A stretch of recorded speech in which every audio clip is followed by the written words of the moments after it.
Оставајќи зад себе, како што велат самите, уште една лоша откупна година, македонските тутунари пред новата сеидбена реколта ја започнаа серијата трибини под мотото «Тутунопроизводството, проблеми и решенија», а со цел утврдување на идните правила за производство и откуп на македонското жолто злато.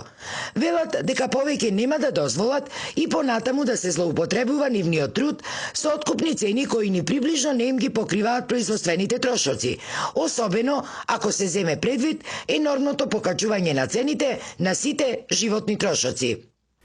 Покачување на цените по класи, сразмерно на покачувањата на репроматеријалите, израмнување на субвенциите линеарно за сите класи на 90 денари, вклучително и дополнителната класа, и вклучување на тутунарите во мерката зелена нафта. Сметаме дека тутунарите неправедно се изоставени од оваа мерка. Според тутунарите, годинашниот род, кој е во помали количини, но со исклучително висок квалитет, не им бил вреднуван согласно квалитетот.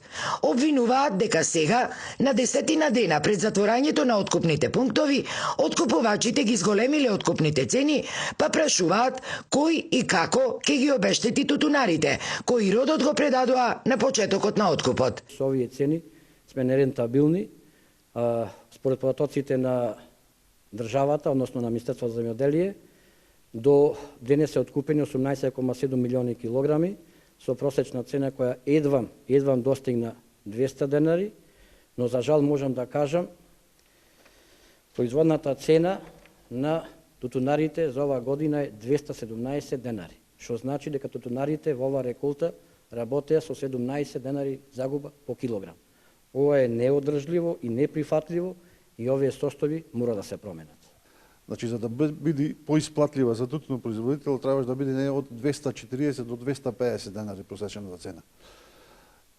Друга една работа што направија откупувачите и треба да сноса одговорност, ради тоа што одредени класи на тутун до нова година одеа, односно подбиро одеше во трета класа и допунска. Она 150 денари. А сега во овој момент Диво оди, односно подбиро оди во прва и втора класа. Значи разликата на цената на тутунопроизводителите кој ќе му ја плати? Кој ќе му ја доплати? Инаку, на оваа трибина и покрај уредната покана не се појавија представниците на Сојузот на земјоделски здруженија, иако тоа е единственото легитимно тело кое треба да ги застапува тутунарите пред откупувачите и надлежните државни органи и е платено со пари од тутунарите. Вакви трибини, според најавите, ќе се одржуваат и во другите градови и поголемите населени места во земјава.